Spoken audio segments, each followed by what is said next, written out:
Sou coveiro em um cemitério no interior de Minas Gerais. Não quero mencionar o nome da cidade, nem do cemitério, pois as pessoas costumam ficar assustadas com histórias assim e exigem que retiremos os seus entes queridos para verificar se estão bem. No entanto, preciso compartilhar isso. Algo que tem estado em meu peito por toda a minha vida de trabalho aqui. De certa forma, já me acostumei. Mas como dizem, você nunca pode deixar de ficar completamente assustado. Antes de prosseguirmos, certifique-se de haver se inscrito no canal e de deixar o seu like. Certifique-se de que tudo está bem trancado e apague as luzes.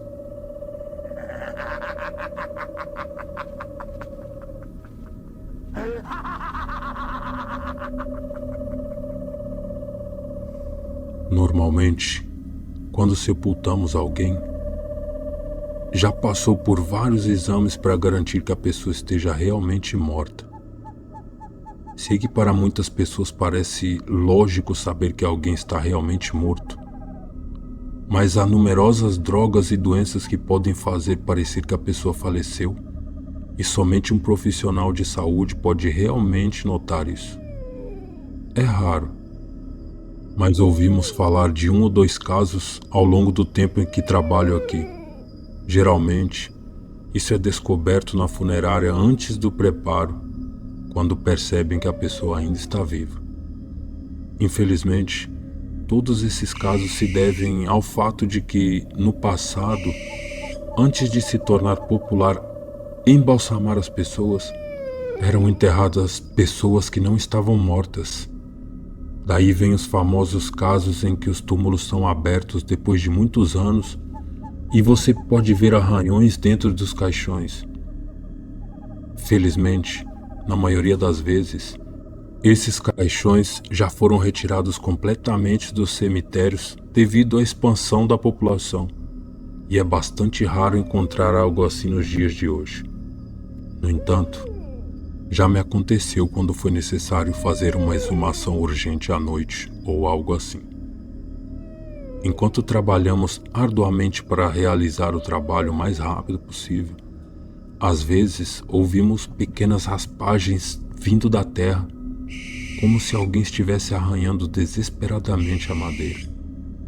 Nas primeiras vezes que ouvi isso, suspeitamos do pior, que alguém tinha sido enterrado clandestinamente ou algo do tipo.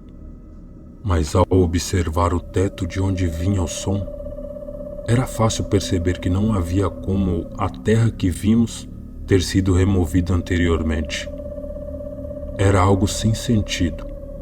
Se deixássemos em paz, depois de um tempo, o som parava e depois retornava. O que realmente me assusta é a história que um velho amigo meu me contou sobre isso. Ele disse que uma vez ouviu as mesmas raspagens, mas teve coragem de falar com o que estava abaixo. Ele perguntou se estava vivo ou viva, e a voz respondeu que sim, e pediu que a tirasse dali. A voz soava distante. Meu amigo estava prestes a começar a cavar, mas seu avô, que o acompanhava naquele dia, negou com a cabeça e disse a ele para perguntar o nome da moça. A voz respondeu que se chamava Maria Lopes. Seu avô então virou a cabeça dele para que visse as palavras na lápide, iluminadas pela luz de uma lâmpada, que diziam: Maria Lopes, amada filha e esposa, 1901-1926. Meu amigo perguntou rapidamente ao espírito que ano era, e a voz respondeu com desespero que era 1926. Eles saíram correndo dali e, desde então, agora nem meu amigo, nem eu, questionamos mais os sons sob a terra, se estão vivos ou não.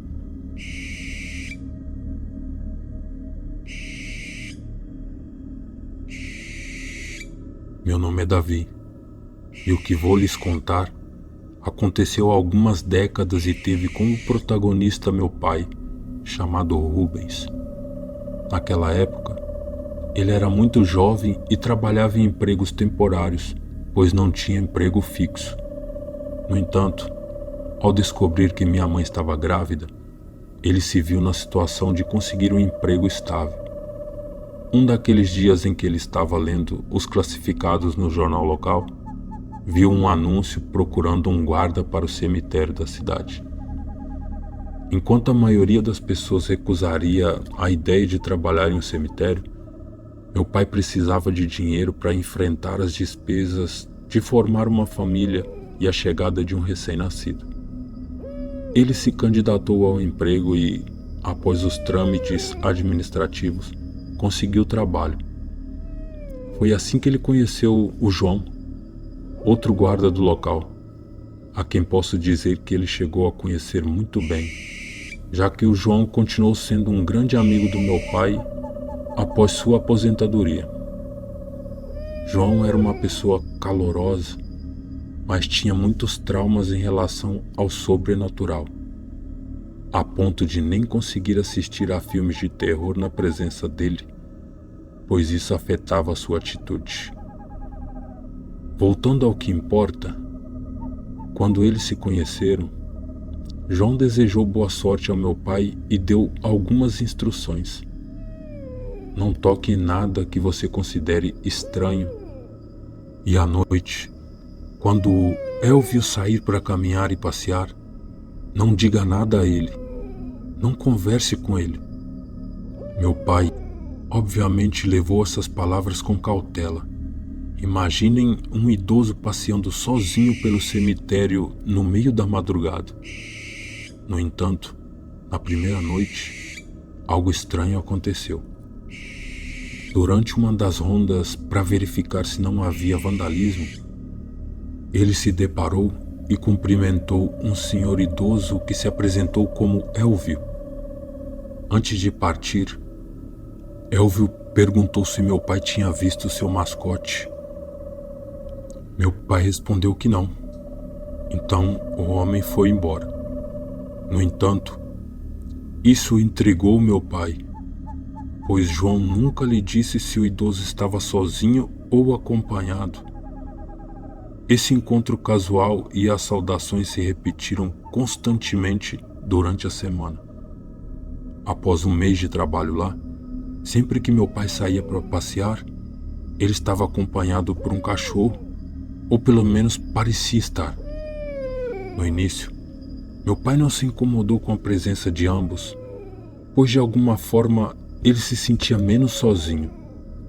No entanto, depois de alguns dias, o idoso contou a meu pai que seus passeios noturnos eram para visitar a sepultura da sua esposa e filho, e que o animal que o acompanhava era o mascote da família.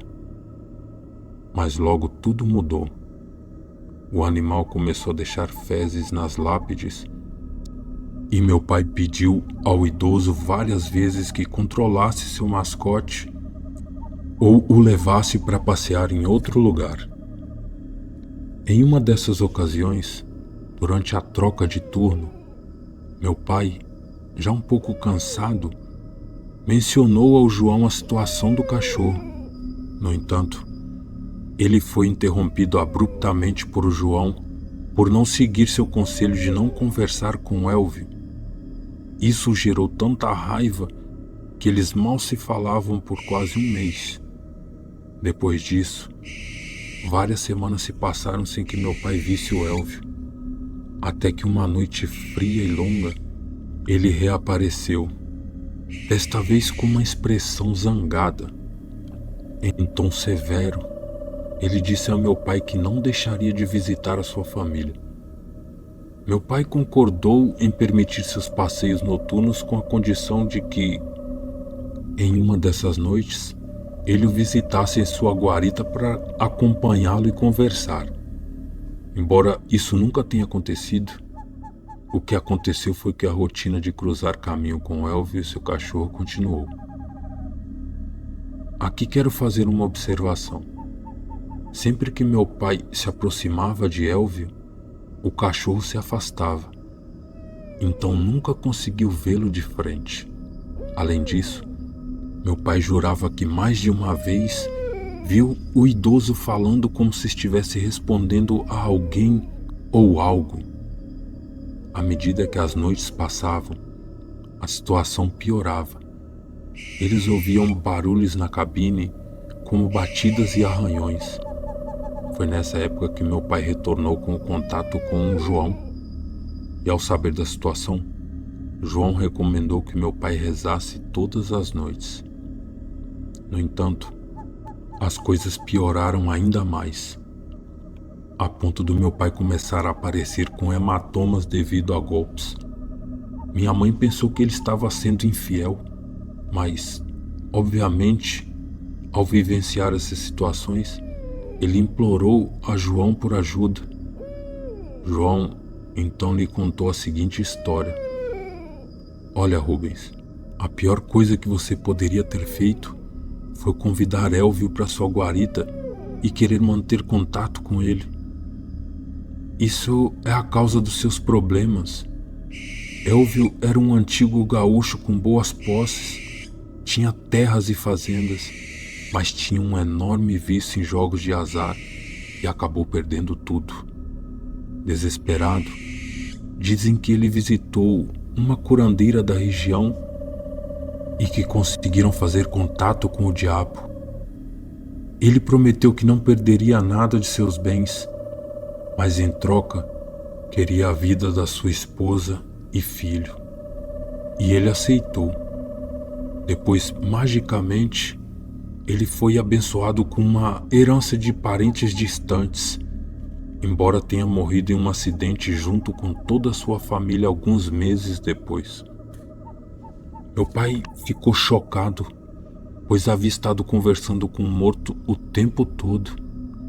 Mas a história não parou por aí, porque João continuou contando a parte mais aterrorizante da história.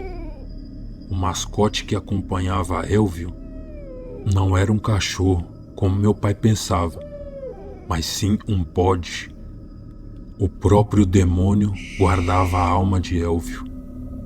Agora meu pai entendia por que o animal desaparecia sempre que ele se aproximava do idoso. Ele estava se escondendo entre os mausoléus e túmulos.